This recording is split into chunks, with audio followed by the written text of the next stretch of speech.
সালামটা দেওয়া হলো সুন্নাহ আর সালামের জবাব দেওয়াটা হলো ওয়াজিব। বুখারী শরীফের 100 নম্বর হাদিস, রাসূল সাল্লাল্লাহু আলাইহি ওয়াসাল্লাম বলেছেন, তোমরা যদি জান্নাতে যেতে চাও তাহলে বেশি বেশি সালাম পরিচালনা করো। সুবহানাল্লাহ। তাহলে আমরা কি জান্নাতে যেতে চাই কি চাই না? হাত তুলে দেখান, আমরা কি জান্নাতে যেতে চাই কি চাই না? নারায়ে তাকবীর, নারায়ে রিসালাত, নারায়ে রিসালাত, আহলে সুন্নাত ওয়াল জামাত। হাত নামান বাজান। আমি তাহলে আবার আপনাদেরকে সালাম জ্ঞাপন করছি। আসসালামু আলাইকুম ওয়া রাহমাতুল্লাহি ওয়া বারাকাতুহু। আপনারা যারা এখনো রাস্তাঘাটে দোকানঘাটে আপনাদের অতি মূল্যবান সময়টুকু অযথা নষ্ট করতেছেন, আমি অদম আশরাফুল ইসলাম রেজওয়ান আপনাদেরকে বিনীতভাবে অনুরোধ করে বলবো, আজকের জান্নাতের বাগানে এসে নসিহতমূলক কথাগুলো শুনবেন। আসসালাতু ওয়াসসালামু আলাইকা সাইয়্যিদি ইয়া রাসূলুল্লাহ, আসসালাতু ওয়াসসালামু আলাইকা ইয়া হাবিবাল্লাহ,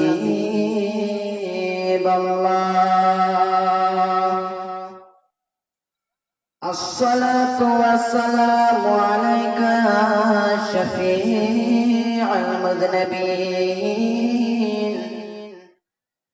আসসালাতু ওয়াসসালামু আলাইকা ইয়া রাহমাতাল লিল আলামিন। আলহামদুলিল্লাহ, الحمد لوليه والصلاة على نبيه،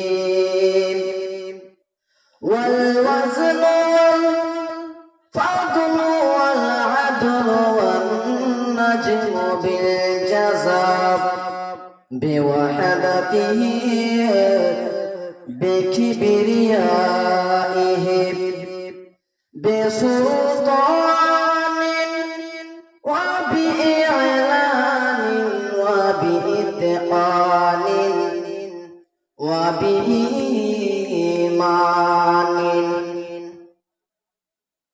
وبيان في فرقان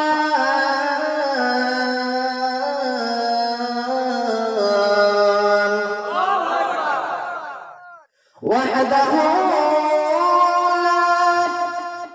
شريك له ولا نظير له ولا مثل له ولا مثال له ولا ضد له ولا ند له، ونشهد أن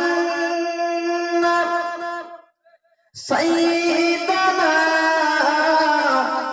وسندنا وحبيبنا وحبيب ربنا ومولانا محمد صلى الله عليه وسلم، الذي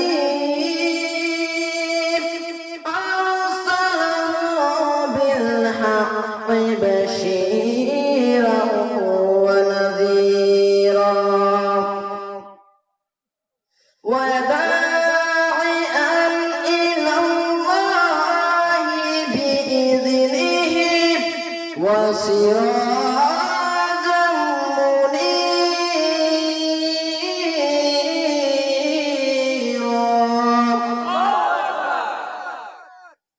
সকলে আমার সাথে সাথে জবানটা ছেড়ে দিয়ে দরুদ মাগা কণ্ঠে বলুন, আউযু বিল্লাহি মিনাশ শাইতানির বিসমিল্লাহির রাহমানির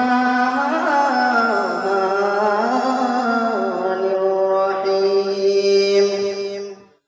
ذلك الكتاب لا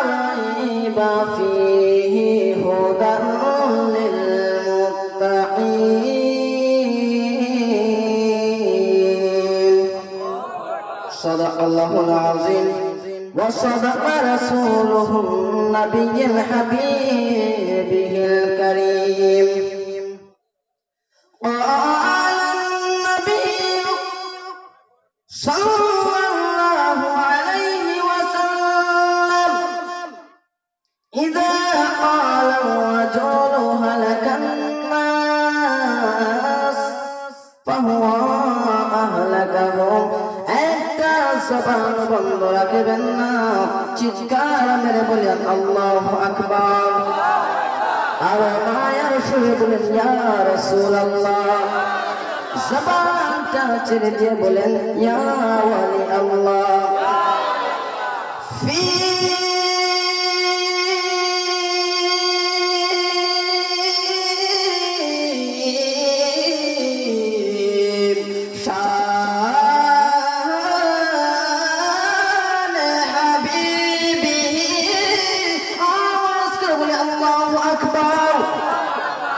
ومرحبا به ومع شوقه مخبرا وآمرا سبحان الله إن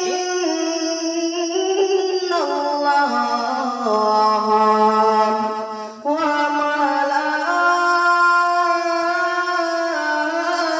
وملائكته يصلون على النبي يا أيها الذين آمنوا صلوا عليه وسلموا تسليما اللهم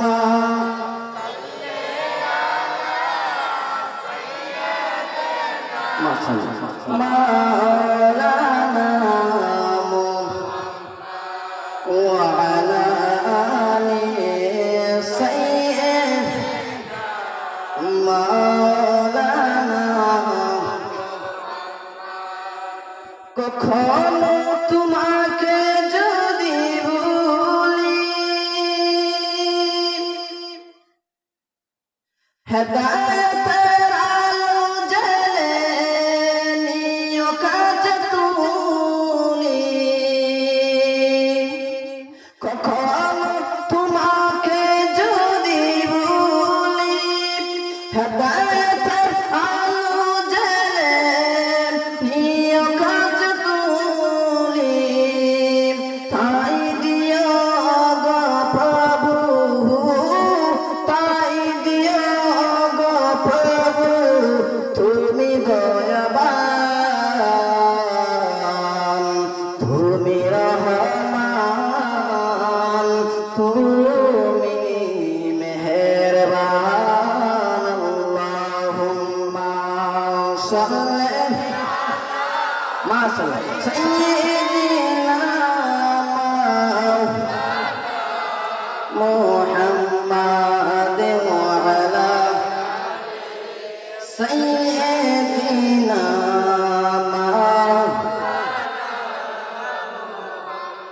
দুরূদ পড়তে আপনাদের ভালো লাগে না খারাপ লাগে? আর জোরে বলুন, খারাপ লাগে না ভালো লাগে? রাসূল সাল্লাল্লাহু আলাইহি ওয়াসাল্লাম বলেছেন যখন কেউ আমি নবীর উপরে একবার দুরূদ সালাম পাঠ করে একবার দুরূদ সালামের ফলে তার 10টি গুনাহ আল্লাহ মাফ করে 10টি সওয়াব তার আমলনামায় লিখে দেয় 10টি মর্যাদা তার বৃদ্ধি করে দেয়।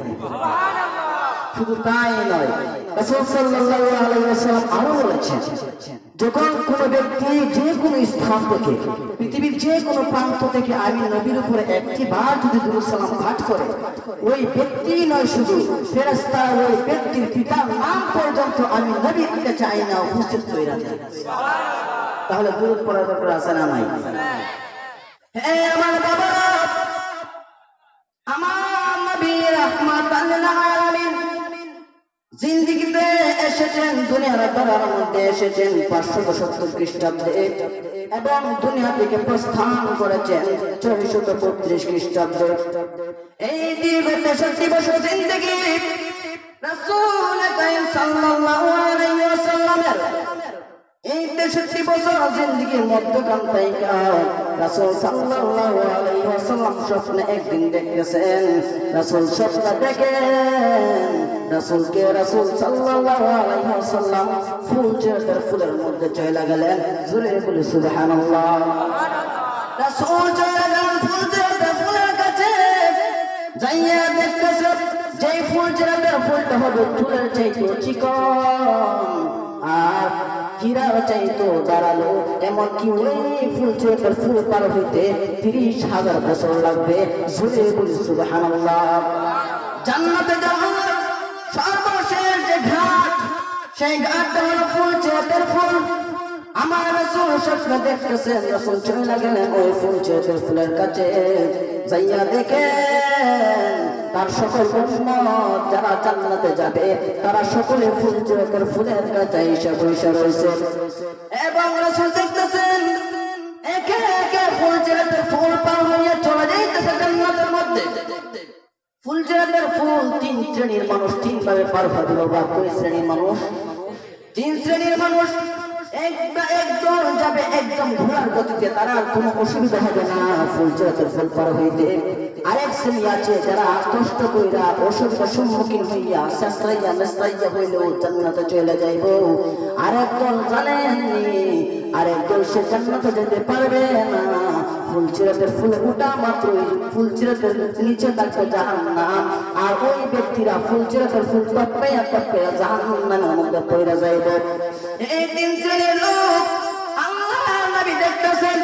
3 শ্রেণীর যেভাবে ফুলচেরাতের ফুলটা পার হইয়া যায়, ঠিক একজন ব্যক্তি বিদ্যুতের গতিতে ফুলচেরাতের ফুলটা পার হইয়া গেল, আরেকজন ব্যক্তি ঘোড়ার গতিতে ফুলচেরাতের ফুলটা পার হইয়া গেল।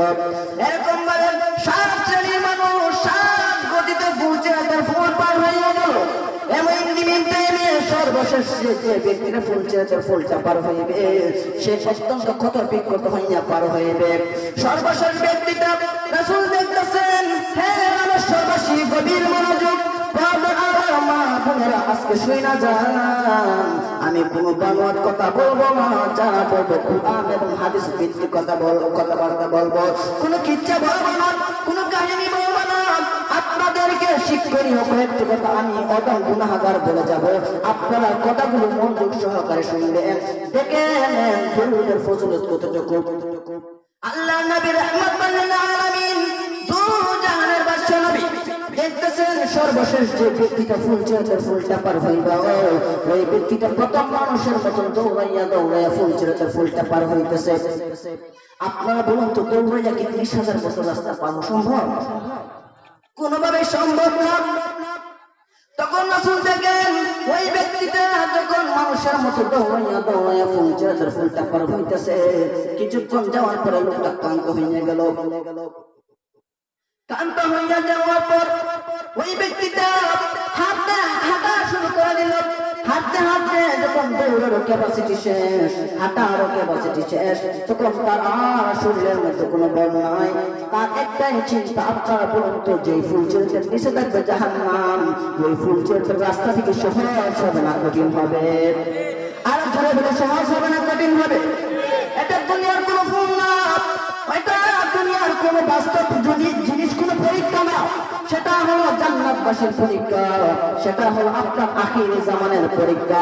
সেই সময় রাসূল দেখতেছেন ওই ব্যক্তিটা যখন দৌড়ের ক্যাপাসিটি শেষ, যখন দেখলেন তার হাঁটার ক্যাপাসিটি শেষ, তখন রাসূল দেখতেছেন ওই ব্যক্তিটা হাঁটু গাইরা মাটির মধ্যে বসে গেল। তখন ওই ব্যক্তিটা নিচের দিকে যখন তাকাইল, জাহান্নামের আগুন দাও দাও জ্বলতেছে। ওই ব্যক্তিটা হাঁটু দ্বারা চাপটায়া ফুলচেরাতের ফুলটা পার হওয়ার চেষ্টা করে, তাও পারে না। তখন রাসূল দেখতেছেন আর তার হাঁটু দ্বারা গাইরা যে বসে ছিল, সেই বসার আর ক্ষমতা নাই। তখন আমরা যেরকম ভাবে বিছানার মধ্যে শুয়ে যাই, ঠিক তেমনি ওই ব্যক্তিটা ফুলচেরাতের ফুলের মধ্যে একদম শুয়ে গেল। দাঁড়ানোর শক্তি নাই, বসারও শক্তি নাই, দৌড়ানোর শক্তি নাই, হাঁটার শক্তি নাই। তখন রাসূল দেখতেছেন ওই ব্যক্তিটা আর কোনো উপায় নাই, জাহান্নামে পড়ে যাইতেছে অবস্থা। রাসূল তো মনক্ষুণ্ণ হয়ে গেলেন। হায় হায়, ওই ব্যক্তিটা মনে হয় জান্নাতের মধ্যে যাইতে পারবে না, ফুলজাতের ফুলের মধ্যে পড়ে যাইবে, আর পড়লেই তো জাহান্নামের আগুনে দাও দাও করে যাবে। রাসূল এক দৃষ্টিতে তাকিয়ে রইলেন। ওই ব্যক্তি যখন শেষ হইয়া গেল তখন সে কইরাইয়া ফুলজাতের ফুল পাওয়ার চেষ্টা করে, কিন্তু পারে না, তার এই গৌরব শক্তি শেষ। যখন সে জাহান্নামে পড়ে যাইবে অবস্থা, ঠিক তখন রাসূল দেখলেন ইঞ্জিন টাইমে কোথা থেকে যেন এই ব্যক্তির ভিতরে একটু আলো আসলো, আর আলো আসার মাত্র সাথে সাথে ওই ব্যক্তিটা দাঁড়াইয়া বিদ্যুতের গতিতে ফুলজাতের ফুল পার হইয়া জান্নাতে চলে গেল। আর জোরে বলে সুবহানাল্লাহ। আল্লাহ রাসূল তো খুশি, ডাক দিয়ে বলে আল্লাহ, ওই ব্যক্তি তো ফুলজাতের ফুলটা পার হতে পারতেছিল না, কিন্তু কিভাবে রাসূল, ও আল্লাহ, কিভাবে ওই ব্যক্তিটা ফুলজাতের ফুলটা পার হইয়া গেল? আল্লাহ ডাক দিয়ে বলে, হে আমার হাবিব, ওই ব্যক্তিটা সাধারণ কোন দুনিয়ার জমিনের মধ্যে সাধারণভাবে চলাফেরা করত, নামাজ পড়তো না, রোজা রাখতো না, আমি আল্লাহর ইবাদত ঠিকঠাক মতো করতো না।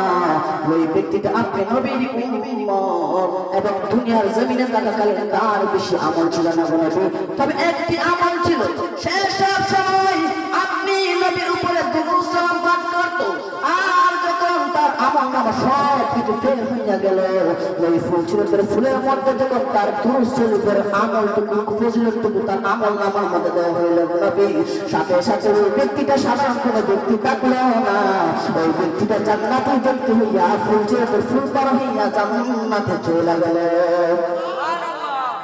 তাহলে বলুন, আমাদের দুরূদের ফজিলত আছে না নাই? ওই ব্যক্তিটা কিসের ভিত্তিতে ফুল পার হয়েছে বাবা? দুরূদের ভিত্তিতে। তাহলে দুরূদ আমাদের পড়ার দরকার আছে না নাই?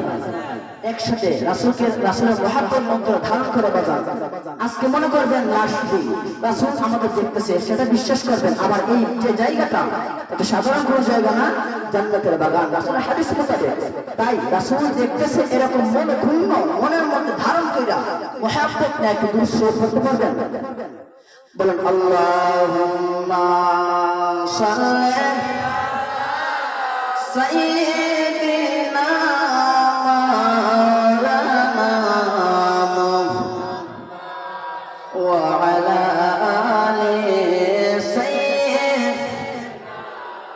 মাওলানা মুহাম্মদ। এই দুনিয়া পড়ে থাকবে, আমরা একদিন থাকব না, সবাই পড়ে ভুলে গোছাবে, নবী গো আপনি ভুলেন না। আল্লাহুম্মা সাইয়্যিদিনা মাওলানা মুহাম্মদ ওয়া আলা সাইয়্যিদিনা মাওলানা। রাসূল বলেছেন, প্রত্যেকটা খারাপ জিনিস, ময়লা জিনিস মেরামত করার জন্য বিপরীত হাতে আমি আল্লাহ পরিষ্কার করার যন্ত্র রেখে দিয়েছি। প্রত্যেকটা জিনিস, যেমন কাপড় পরিষ্কারের জন্য কি রাখছে বাজান? সাবান। ঠিক তদ্রূপভাবে প্রত্যেকটা জিনিসের বিপরীতে আল্লাহ এমন একটা জিনিস রেখে দিয়েছেন যার সেটা মেরামত করা যায়, পরিষ্কার করা যায়। এই যে এই দিক লক্ষ্য করে আল্লাহ রাব্বুল আলামিন বলতেছেন রাসূলকে, রাসূল বলতেছেন, যখন কোনো বান্দা গুনাহ করে, গুনাহ করার পর তার কলবের মধ্যে একটা কালো দাগ পড়ে যায়, বাম দিকে একটা কালো, সেই কলবের দিকে একটা দাগ পড়ে যায়। যখন একটি গুনাহ করে একটি দাগ পড়ে, যখন দুইটি গুনাহ করে দুইটি দাগ পড়ে। যতটা গুনাহ করবে বান্দা জীবনে, ঠিক ততটা দাগ তার কলবের মধ্যে পড়বে, আর যতক্ষণ পর্যন্ত সে গুনাহ করতে থাকবে তার জিন্দা কলবটা মুর্দা হয়ে যাইবে। আর আল্লাহ নবী বলতেছেন, ওই যে বান্দার কলবটার মধ্যে যে জমকার পড়ে গেল, বান্দার কলবটা একবারে চমকিত হয়ে কালো দাগ পড়ে গেল, ওই কালো দাগ পরিষ্কার করার যন্ত্র আমার আল্লাহ রেখেছেন। আমার আল্লাহ বলেছেন, শিফাআতুল কুলুবি লিকুল্লাহ, একমাত্র একমাত্র বান্দার গোলাপ পরিষ্কার করার জন্য একটাই জিনিস, সেটা হলো আমি আল্লাহ পাকের জিকির করি। ওই জিকির করার দরকার আছে না ভাই? একটু নিজের গুনাহগুলোকে স্মরণ করে, আজকে মনে করবেন লাস্ট দিন, জীবনের শেষ দিন মনে করে, আর গুনাহগুলো স্মরণ করে একটু ইসমে জাত জিকির করতে পারবেন তো? একটু মাথা নাড়া নাড়ায় মা বোনেরা যারা রয়েছে সকলকে বলবো, একটু মাথা নাড়া নাড়ে আল্লাহর জিকির করেন। আল্লাহ আল্লাহ আল্লাহ আল্লাহ মাশাআল্লাহ আল্লাহ আল্লাহ একদিন লইয়া যাইবা ঈমানদার বানাইয়া, নিও ঈমানদার বানাইয়া, নিও নবী জিরতেন ঈমানের সবার বাজা তৌফিক দিও। মাশাআল্লাহ আল্লাহ আল্লাহ আল্লাহ আল্লাহ আল্লাহ একদিন লইয়া যাইবা ঈমানদার বানাইয়া, নিও ঈমানদার বানাইয়া, নিও নবী জিরতেন ঈমানের সবার বোঝা তৌফিক দিও। মাশাআল্লাহ আল্লাহ আল্লাহ আল্লাহ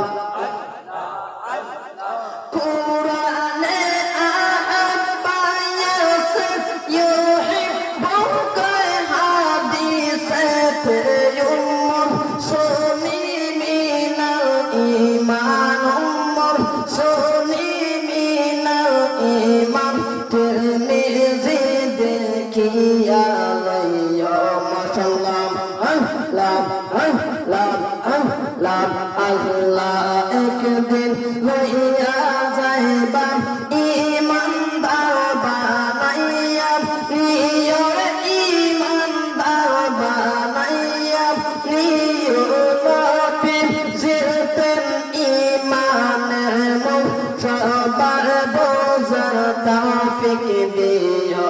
মাশাআল্লাহ আল্লাহ আল্লাহ আল্লাহ ফুলসিরাতে নিতাম কাল, সেইখানে নবীকে পাবে গুনাহগারদের পার করিবে, গুনাহগারদের পার করিবে।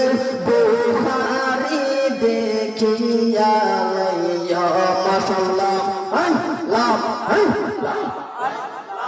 আল্লাহ একদিন লইয়া যাইবা ঈমানদার বানাইয়া, নিও ঈমানদার বানাইয়া, নিও নবী জিরতেন ঈমানের সবার বোঝা তৌফিক দিও। মাশাআল্লাহ আল্লাহ আল্লাহ আল্লাহ লা ইলাহা ইল্লাল্লাহ মুহাম্মাদুর রাসূলুল্লাহ সাল্লাল্লাহু আলাইহি ওয়াসাল্লাম। সকলে খুশি নাকি বাজার? আজ অধ্যকার আয়োজিত রামেশ্বর পশ্চিম পাড়ার হযরত কুরালি শাহ রাহমাতুল্লাহি আলাইহির পবিত্র উরুস মুবারক পবিত্র ঈদ মিলাদুন নবী সাল্লাল্লাহু আলাইহি ওয়াসাল্লাম উদযাপন উপলক্ষে তৃতীয় বার্ষিক সুন্নি মহাসম্মেলন। এই আজকের সম্মেলনের যিনি সম্মানিত সভাপতি আওলাদ রাসূল সাল্লাল্লাহু আলাইহি ওয়াসাল্লাম আলহাজ সৈয়দ জুবায়ের কামাল ফিরি সাহেব খানদুরা দরবার শরীফ, তাছাড়াও যিনি সহসভাপতি জনাব মহিদুল আলী সাহেব রামেশ্বর, জনাব মোহাম্মদ আজিজুর রহমান সাহেব রামেশ্বর, প্রধান অতিথি যিনি আন্তর্জাতিক সম্পন্ন পীরে তরিকত হযরত মাওলানা আলহাজ জালাল শাহ আল কাদরি সাহেব ডাকমন্ডল নাসিরনগর, এবং আজকের মাহফিলের যিনি বিশেষ অতিথি শ্রদ্ধেয় ভাজন উস্তাদ আমার হযরত মাওলানা নবযুগের উদীয়মান, যিনি সারা বাংলার আনাচে কানাচে প্রত্যেকটা জায়গার মধ্যে আলোচনা করে বেড়ায়, হযরত মাওলানা মুহাম্মদ মনির উদ্দিন নুরি বারাকাল্লাহু ফি হায়াতি। সকলে বলে আল্লাহুম্মা আমিন। এবং আজকের এই মাহফিলের যিনি প্রধান বক্তা, আমার সাথেই সহযোদ্ধা, নবযুগের উদীয়মান তরুণ কণ্ঠের অধিকারী হযরত মাওলানা মুহাম্মদ নাঈমুজ্জামান আল কাদরী সাহেব, শিক্ষার্থী টেকুলা ফাজিল ডিগ্রি মাদ্রাসা, এবং এছাড়া আরো বহু উলামা কেরামগণ আলোচনা করেছেন। তাছাড়াও দূর দূরান্ত থেকে আগত মুরব্বী বাবারা, যুবক ভাইরা, মুবাল্লিগিনে কেরাম এবং উস্তাদ এবং আলেম ওলামাগণ, উপস্থিত মুরব্বী বাবারা, যুবক ভাইরা, পর্দার আড়ালে শ্রদ্ধেয় আমার অন্তরাল মা ও বোনেরা, সকলের খেদমতে আমি অদমের আবার সালাম, আসসালামু আলাইকুম ওয়া রাহমাতুল্লাহি ওয়া বারাকাতুহু। প্রথমে আল্লাহ পাক রব্বুল আলামিনের ইজ্জতের দরবারে লাখ কোটি শুকরিয়া জ্ঞাপন করি। এই যে আজকের মাহফিলটা হয়েছে, সেই মাহফিলটা কি জান্নাতের বাগান নাকি দুনিয়ার কোনো তামাশার রং? বলেন তো। জান্নাতের বাগান। সেই জান্নাতের বাগান আল্লাহর মনোনীত একটি জায়গা। সেই দুনিয়ার জমিনে অন্য কোথাও জান্নাতের বাগান পাওয়া যায় না। একমাত্র যেই জায়গার মধ্যে আল্লাহর সম্মান এবং নবীর ইজ্জত নিয়ে কথাবার্তা হয়, সেই জায়গাটা হলো জান্নাতের বাগান। আর সেই জান্নাতের বাগানের মধ্যে আল্লাহ পাক রব্বুল আলামিন শুধুমাত্র তার ভালো বান্দাদেরকে, যাদেরকে আল্লাহ পছন্দ করেন, তাদেরকে আয়েশা বসা আলোচনা করার মতো তৌফিক দান করেন। কথা বলেন ঠিক না বেঠিক? আজকে কিন্তু গ্রামের মহল্লায় আশেপাশে আনাচে কানাচে অনেক মানুষ রয়েছে, কিন্তু দেখেন আপনাদেরকে আল্লাহ পাক রব্বুল আলামিন শত শত মানুষের ভিড় থেকে যাচাই বাছাই করে কয়েকজন গোটা কয়েকজনকে আজকের জান্নাতের বাগানে আসার মতো তৌফিক দান করেছেন। তার জন্য আবার শুকরিয়া বলি আলহামদুলিল্লাহ। তারই সাথে সাথে লক্ষ কোটি দুরূদ সালাম ওই নবীদের কদম মুবারকে। নারায়ে তাকবীর, নারায়ে রিসালাত, শুয়ে বলেন হুজুরের আগমন।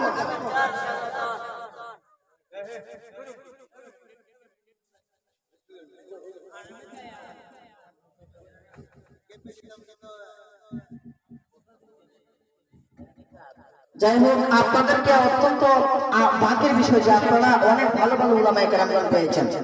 আমার আসলে সময় সংকীর্ণ, তো অনেক দূর দূরান্ত থেকে আমি এসেছি, তো অনেকেরই ছেলের মতো, আবার অনেকেরই ভাইয়ের মতো, অনেকেরই বাতিজার মতো। আমি কয়েকটি কথা বলবো কুরআন এবং হাদিস ভিত্তিক, কারণ রাসূল বলেছেন বাল্লিগু আন্নী ওয়ালাউ আয়া, তোমরা যদি পারো একটি আয়াত আমার কাছ থেকে অন্যজনের কাছে পৌঁছে দাও। সেই আয়াতের অনুপ্রেরণায়, সেই আয়াত এবং হাদিস আমি অনুপ্রেরণা এবং আমলের ক্ষেত্রে আমি আপনাদের সম্মুখে কয়েকটি কথা হাদিস এবং কুরআন ভিত্তিক পৌঁছে দেব। তাই আমি জানে বাদে কোনো কথা আর বলবো না, সোজা সোজা আমি যেই মূল কথাটা আপনাদেরকে মেসেজটা দিতে চাই আমি ঠিক সেই দিকে দিকে করবো। আর অল্প কিছুক্ষণের মধ্যে আমি আমার বক্তব্যকে সমাপ্ত করে দিব। আল্লাহ রাব্বুল আলামিন এই কুরআন নাযিল করেছেন। সেই কুরআন এমন এক কুরআন, যেই কুরআনের মধ্যে আল্লাহ রাব্বুল আলামিন সর্বপ্রথম আয়াতের মধ্যে আল্লাহ রাব্বুল আলামিন বলে দিয়েছেন, যালিকাল কিতাবু লা রাইবা ফীহি হুদাল লিল মুত্তাকিন।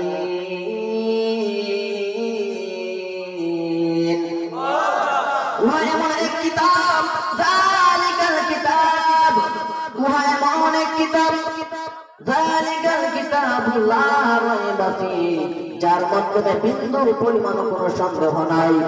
এই পৃথিবীর জমিনে যত বড় লেখক বলেন, যত বড় গবেষক যত সূরা দিয়েছেন, সেই সূরা এবং ৬৬৩৪ মতান্তর ৬২৩৪ আয়াত দিয়েছেন। সেই আয়াতের পরিপ্রেক্ষিতে আমি কয়েকটি কথা বলবো। এ বাবার সূক্ষ্ম মনোযোগ। আল্লাহ রাব্বুল আলামিন ১১৪ খান সূরার মধ্যখান থেকে এক খান সূরা আছে সূরাতুল কাহাফ। সেই সূরাতুল কাহাফের মধ্যে আল্লাহ রাব্বুল আলামিন সুন্দর একটি চমৎকার ঘটনা আমাদের সম্মুখে তুলে ধরেছেন। এই অত্যন্ত সূক্ষ্ম, অত্যন্ত সুমনীয় এবং শিক্ষণীয় একটি ঘটনা।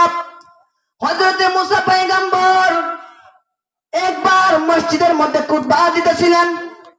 এই মুসা নবী এমন এক নবী, যে নবী ছিল সবচাইতে গরম একজন নবী এবং রাগী একজন নবী। সেই মুসা নবীর ঘটনা আল্লাহ পাক রব্বুল আলামিন সূরাতুল কাহাফের মধ্যে বর্ণনা দিয়েছেন।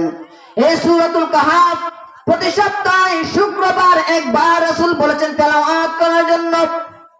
মূলত ওই ঘটনাটা যে উল্লেখ রয়েছে সূরাতুল কাহফের মধ্যে, সেই ঘটনার শিক্ষণীয়তা আমাদের মাধ্যমে অনুধাবিত এবং ফুটিয়ে তোলার কথা রাসূল এখানে উল্লেখ করেছেন। ওই ঘটনা হলো হযরত মুসা পয়গম্বর একবার মসজিদের মধ্যে খুতবা দিতেছিলেন। সেই খুতবা দেওয়ার সময় একজন তার উম্মত তার অনুসারী ডাক দিয়ে বলতেছে, হে রে আল্লাহর নবী মুসা পয়গম্বর, আপনি বলুন তো এই দুনিয়ার জমিনের মধ্যে সবচাইতে জ্ঞানী কে? মুসা আলাইহিস সালাম সেকেন্ডের ভিতরে কোনো চিন্তা করলেন না, ওই উম্মতের জবাবে এক কথায় জবাব দিয়ে দিলেন, সবচাইতে পৃথিবীর জমিনের মধ্যে সবচাইতে বেশি জ্ঞানী হলাম আমি মুসা। এই কথা বলার সাথে সাথে আল্লাহ রাব্বুল আলামিন জিবরাইলকে পাঠিয়ে দিলেন মুসার কাছে। আপনারা বলুন এই দুনিয়ার জমিনের মধ্যে সবচাইতে জ্ঞানী যদি মুসা হয়, প্রথম শব্দটা শুনে সবাই খুশি হলো, একজন বেজার হয়েছেন, তিনি কে? আরে জোরে বলুন, তিনি কে? আল্লাহ রাব্বুল আলামিন ওই কথাটা শোনা মাত্র একটু রাগান্বিত হয়ে গেলেন এবং জিবরাইল আলাইহিস সালামকে সাথে সাথে মুসা আলাইহিস সালামের সম্মুখে প্রেরণ করে দিলেন এবং আল্লাহ রাব্বুল আলামিন মুসাকে বলে দিলেন, ওই জিবরাইলকে বলে দিলেন, যাও যাও জিবরাইল যাও, আমার বন্ধু পয়গম্বর মুসাকে গিয়া বলো ওই পৃথিবীর জমিনে সেই শুধু একমাত্র বড় একজন জ্ঞানী নয়, তার চেয়ে বড় একজন জ্ঞানী আমি পৃথিবীর জমিনে রেখে দিয়েছি। ইয়া রাসূলুল্লাহ ইয়া হাবিবাল্লাহ ইয়া রাসূলুল্লাহ ইয়া হাবিবাল্লাহ ইয়া রাসূলুল্লাহ ইয়া রাসূলুল্লাহ ইয়া হাবিব ইয়া রাসূলুল্লাহ, তুমি জীবন তুমি মরণ, আধার গড়ে তুমি জীবন তুমি মরণ, আধার গড়ে তুমি আপন, তুমি মুদের পারের তরি, তুমি মুদের তুমি নিদানে পরানেওয়ালা, ইয়া রাসূলুল্লাহ ইয়া হাবিবাল্লাহ ইয়া রাসূলুল্লাহ। একটা জবান বন্ধ রাখবেন না, চিৎকার মেরে বলেন আল্লাহু আকবার। আমার বাবা হযরত মুসা পয়গম্বরের কাছে জিবরাইলকে পাঠাইলেন, বলে দিলেন, এ পয়গম্বর আল্লাহর নবী মুসা, এই পৃথিবীর জমিনের মধ্যে তুমি একমাত্র জ্ঞানী না, তোমার মতো আরো একজন জ্ঞানী আমি আল্লাহ পৃথিবীর জমিনের মধ্যে রেখে দিয়েছে। এই কথা শোনার পর মুসা পয়গম্বর পাগল হয়ে গেলেন। ওই ব্যক্তিটাকে ওই ব্যক্তিটা কোথায় থাকে? ওই ব্যক্তি পৃথিবীর জমিনের মধ্যে থাকে, কিন্তু কোথায় থাকে? জিবরাইল আমাকে তাড়াতাড়ি বলো ওই ব্যক্তি থেকে আমি যে ইলমটা অর্জন করতে চাই, যেটা আমি জানি না ওই ব্যক্তি সেটা জানে, ওই ব্যক্তি থেকে আমি ইলমটা অর্জন করতে চাই। জোরে বলি সুবহানাল্লাহ। এই জন্য আল্লাহর নবী মিশকাতুল মাসাবিহের মধ্যে বলে দিয়েছেন, দুই শ্রেণীর লোক আছে যারা পৃথিবীর মধ্যে চলমান বিচরণকারী, তাদের কখনো তৃষ্ণা মিটবে না। জোরে বলি সুবহানাল্লাহ। দুই শ্রেণীর লোক যাদের কখনো তৃষ্ণা মিটবে না, লা ইয়াশবাআন, যাদের কোনো তৃষ্ণা মিটবে না। এক নাম্বার লোক হলো দুনিয়াদারি লোক। আমাদের সমাজের মধ্যে এমন মানুষ আছে দেখবেন যারা দুনিয়ার ধন সম্পদের মায়ার মধ্যে পড়ে গেছে। এরকম লোক পৃথিবীর জমিনে আছে নাকি নাই? এই মানুষের কথা আল্লাহর নবী বলেন, যেই ব্যক্তি দুনিয়ার লোভের মধ্যে একবার পড়ে গেল, তার মৃত্যু যদি হয়েও যায়, আজরাইল যদি তার সামনে আইসা উপস্থিত হইয়া যায়, তারপরে দুনিয়ার লোভ তার ভিতর থেকে যাবে না। আর দুই নাম্বার বলেছেন জ্ঞানের লোক। কেন লোক বাবা? জ্ঞানের লোক। যে ব্যক্তি একবার জ্ঞানের তৃষ্ণা পেয়ে গিয়েছে, জ্ঞানের আসল মজাটা অনুধাবন করতে পেরেছে, ওই ব্যক্তিটা দুনিয়ার কোনো কিছু বুঝবে না। সে শুধু দেখবে কোথায় এলেম আছে, কোথায় এলেম আছে। সে এলেমের তৃষ্ণায় তৃষ্ণার্ত হইয়া যাইব। জোরে বলে সুবহানাল্লাহ। ঠিক তদ্রুপভাবে আল্লাহ নবী মুসা পয়গম্বর ডাক দিয়ে বলে, হে জিব্রাইল, বলো বলো বলো জিব্রাইল বলো আমাকে, ওই যে ব্যক্তিটা তুমি বললা দুনিয়ার জমিনে বিচরণ করে আমি মুসার চাইতে বড় জ্ঞানী, ওই ব্যক্তিটা কোথায়, তাকে কোথায় গেলে তাকে পাওয়া যাবে?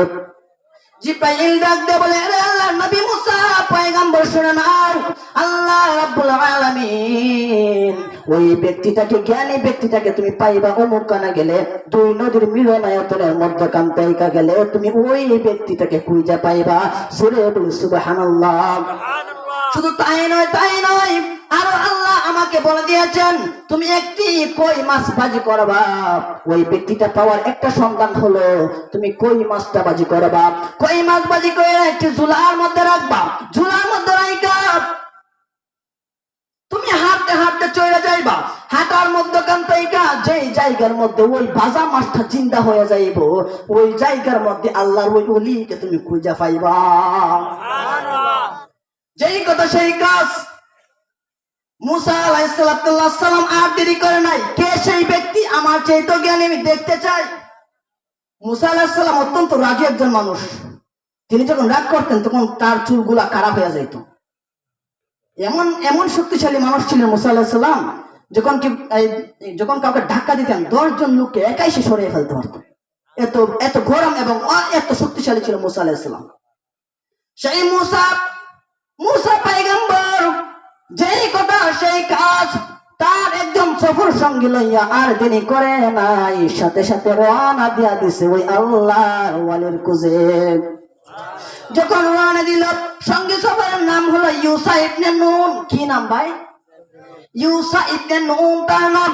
সরাসরি আমি কোনো বানোয়াট কথা বলতেছি না। সূরাতুল কাহাফের মধ্যে ওই ঘটনাটা আল্লাহ সরাসরি উল্লেখ করে দিয়েছেন।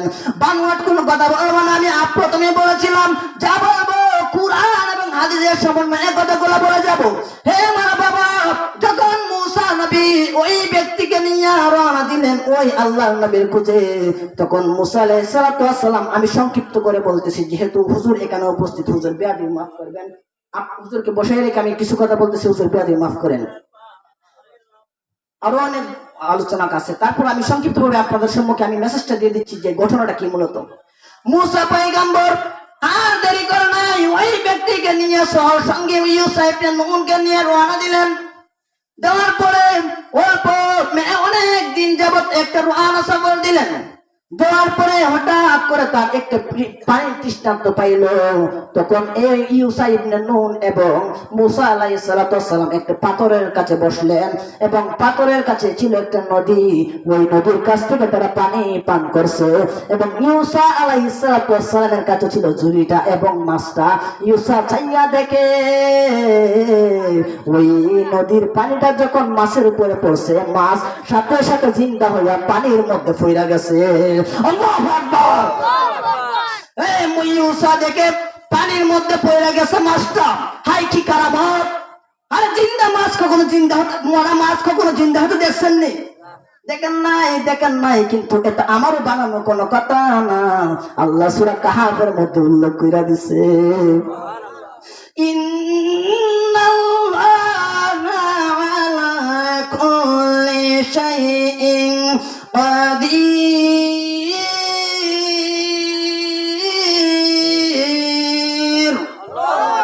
ঘোষণাকার, সবচেয়ে পৃথিবীর জমিনের শক্তিধর কে? আল্লাহর সবচেয়ে শক্তিধর। কোনো কিছু অসুবিধা তার কাছে নাই। আমাদের কাছে যে জিনিসটা অসুবিধা, যে জিনিসটা আমাদের করতে অসুবিধা হয়, সেই জিনিসটা অতি সহজে করেন কে? আর জোরে বলুন কে? ওই মুসা নবী ইউসা ইবনে নুনকে নিয়ে যখন ওই পাহাড়ের সম্মুখে বসলেন, পাথরটার মধ্যে যখন পানিটা নিক্ষেপ করলো, পানিটা যখন নদীর পানি যখন মাছের উপরে পড়লো, মাছ সাথে সাথে জিন্দা হইয়া নদীর মধ্যে লাফাইয়া গেল। ইউসা ইবনে নুন বলে, আমি মুসাকে বলবো না। ইউসুফ নিয়ে রিটার্ন ফিরত আসলেন। কোথায় আসলেন? ওই যে জায়গার মধ্যে পানি গুলাকাইছিল, যে জায়গার মধ্যে মাছটা জিন্দা হয়েছিল, সেই জায়গার মধ্যে আবার মুসা আলাইহিস সালাম আসলেন। আয়েশা থেকে সত্যি সত্যি ওই যে মাছটা জিন্দা হয়েছিল, সেই মাছটা গইরাইয়া গইরাইয়া যে পানির মধ্যে গেছে, সেই দাগ গুলা এখনো দেখা যায়। তখন মুসা পয়গম্বর আর দেরি করে নাই, ইউসাকে নিয়ে সাথে সাথে মাছ যে দিকে গেছিল, ঠিক সেই দিকে মুসা পয়গম্বর এবং ইউসা মিরা চলে গেল। যাইয়া দেখতেছে মুসা আলাইহিস সালাম এক জায়গা দিয়ে মাছটা গেছে, যেই জায়গা দিয়া ওই জায়গার নদীগুলা দুই ভাগে ভাগ হইয়া গেছে। ইউসাকে বলে, রে ইউসা চল ভিতরে যাই। ইউসা বলে, বাবা তুমি যাও, আমি না। ও আল্লাহ নবী তুমি যাও, আমি যাইতাম না বাবা, তুমি যাও বইলা ইউসা চলে গেল। আই হাই, অনেক ঘটনা, মজার ঘটনা কিন্তু বাজান। ইউসা চলে গেল, আল্লাহ নবী মুসা পয়গম্বর ওই নদীর মিলনায়তনের মধ্য দিয়ে ঢুকলো। ঢোকার পরে তাকাইয়া দেখে নদীর গভীরে একটা সুন্দর মসজিদ দেখা যায়।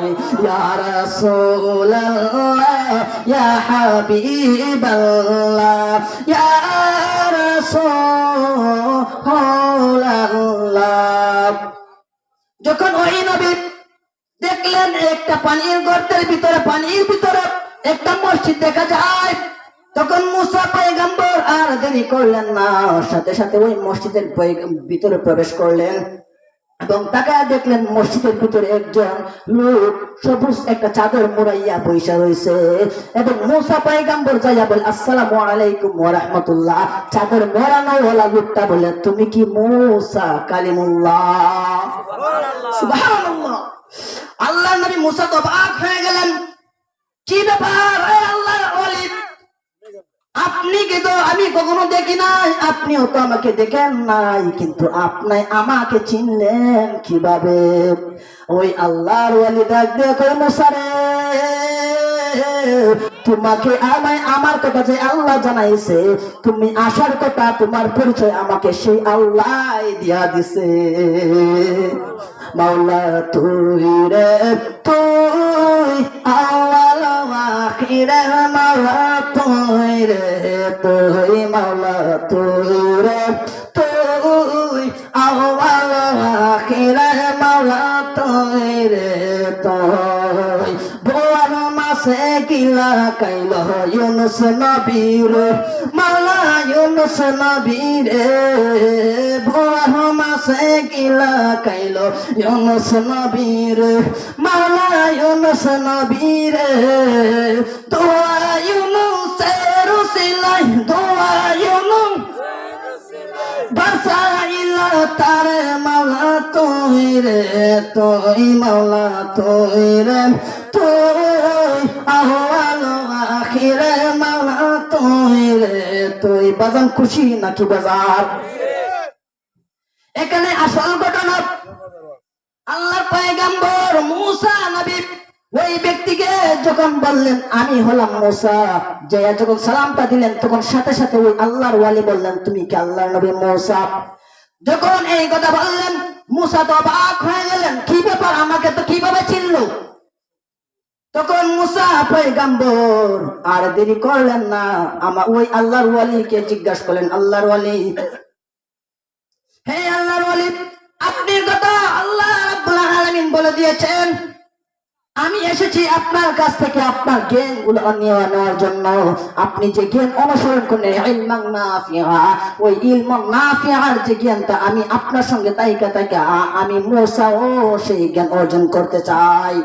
তখন ওই আল্লাহর ওয়ালি ডাক দিয়ে বলেন, হে মুসা পারবা না, পারবা না, আমি আমি আমি আমার সাথে থাকলে তুমি সেই ইলম অর্জন করতে পারবে না, সেই ধৈর্য শক্তি তোমার নাই রে মুসা, সেই ধৈর্য শক্তি তোমার নাই, তুমি পারবা না আমার কাছ থেকে ইলম অর্জন করতে। মুসা তো নাসার বান্দা, মুসা আলাইহিস সালাম ডাক দেয়া বলে, হে আল্লাহর ওয়ালি, না না না, আমি যখন এসেছি আপনার কাছ থেকে ইলমটা নিয়ে নেওয়ার জন্য, আমি ইলম আপনার কাছ থেকে নেব। আল্লাহর ওয়ালি ডাক দেয় বলে, হে রে মুসা, তুমি যখন এত করে বলতেছো, তবে তুমি আমার কাছ থেকে ইলমটা অর্জন করতে পারবা। বাবা, দুইটা শর্তে বাজার। কয়টা শর্তে? দুইটা শর্তে। এই দুইটা শর্তের মধ্যে একটা শর্ত হলো, আমি যখন কোনো কাজ করব তুমি কোনো প্রশ্ন করতে পারবা না। এক নাম্বার হলো শর্ত এটা। দুই নাম্বার শর্ত হলো, যদি তুমি প্রশ্ন করো তাহলে আমি আল্লাহর ওয়ালির সাথে আর থাকতে পারবা না। এই কথা বললেন মুসা আলাইহিস সালাম, বললেন ঠিক আছে, আমি আপনার শর্তে রাজি। এই কথা বলেন আর দেরি করলেন না, ওই আল্লাহর ওয়ালির পরিচয়টা আপনাদেরকে দেয়া দেই। ওই আল্লাহর ওয়ালি হলেন হযরতে খিজির আলাইহিস সালাম। খিজির আলাইহিস সালাম হলেন, খিজির শব্দের অর্থ হলো সবুজ শ্যামল। তিনি যে জায়গার মধ্যে বসতেন সেই জায়গার মধ্যে গাছ জন্মায় যাইত। যে যদি তিনি পাথরের উপরে বসতেন তাহলে পাথরের মধ্যে গাছ প্রতিলতা জন্মায় যেত। যখন তিনি কোনো কাদার মধ্যে বসতেন, মাটির মধ্যে বসতেন, সেই জায়গার মধ্যে সবুজ রঙের গাছ জন্মায় যেত। জোরে বলি সুবহানাল্লাহ। আর ওনার নাম হলো হযরত খিজির আলাইহিস সালাম। মুসা পয়গম্বরকে নিয়ে খিজির আলাইহিস সালাম চললেন সফরের মধ্যে। যাইতে যাইতে যাইতে যাইতে তাকায়া দেখলেন আর রাস্তা দেখা যায় না, একটা নদী দেখা যায়। এখন নদীটা পার হওয়া লাগবে, নদীটা পার হওয়া লাগবে। মুসা পয়গম্বর ওই এবং খিজির আলাইহিস সালাম দুইজন মিলিয়া যখন দেখলো আশেপাশে কোনো নৌকা দেখা যায়নি, তখন তাকায় দেখতেছে একটা গরিব লোক একটা নৌকা নিয়ে বসে আছে। আমি সংক্ষিপ্ত করে বলছি, যখন দেখলেন ওই ব্যক্তিটা নৌকা নিয়ে বসে আছে, মুসা এবং খিজির আলাইহিস সালাম ওই ব্যক্তিকে তাই কানলেন এবং বললেন, আমাদেরকে তুমি ওই নদীর পার থেকে ওই পারে পার করে দাও। কথাবার্তা একদম কমপ্লিট। তখন ওই মাঝি কি করলেন, মুসা এবং হযরত খিজির আলাইহিস সালামকে দুইজনকে নদী পার করে উপরে নিয়ে দিলেন। এবং যখন ভাড়া দিতে চাইলো, তাদের যে পরিশ্রমিকটা দিতে চাইলো, ওই গরিব যে লোকটা ছিল সে পরিশ্রমিকটা নিল না। জোরে বলি সুবহানাল্লাহ। যখন নিল না, মুসা আলাইহিস সালাম খুশি। খিজির আলাইহিস সালাম কি করলেন, বললেন তুমি যখন নিবা না, তখন মুসা আলাইহিস সালাম উপরে পার হইয়া গেলেন। আর খিজির আলাইহিস সালামের হাতে আসলে একটা লাঠি, ওই লাঠি দিয়া নৌকাটারে ফুটা কইরা দিছে। মুসা আলাইহিস সালাম তো রাগ হয়ে গেলেন। কি করলেন, ওই ব্যক্তিটা তো একটু আমাদেরকে এত বড় উপকার করছে, বিনা টাকায় পরিশ্রম, আমরা এতক্ষণ পরিশ্রম করছি, বিনা টাকায় নদী পার করে দিছে, আর আপনি এটা কি করলেন, ওই ব্যক্তির নৌকাটাই ফুটা করে দিলেন। আল্লাহর নবী আল্লাহর ওয়ালি খিজির ডাক দেয়া কয়, মুসা তুমি কি শর্তের কথা বইলা গেছো নি? ডাক দেয়া বলে, তুমি কি শর্তের কথা বইলা গেছো? আর দেরি করলো না, মুসা বললেন, আল্লাহর ওয়ালি আমার ক্ষমা হয়েছে, আমাকে ক্ষমা করেন।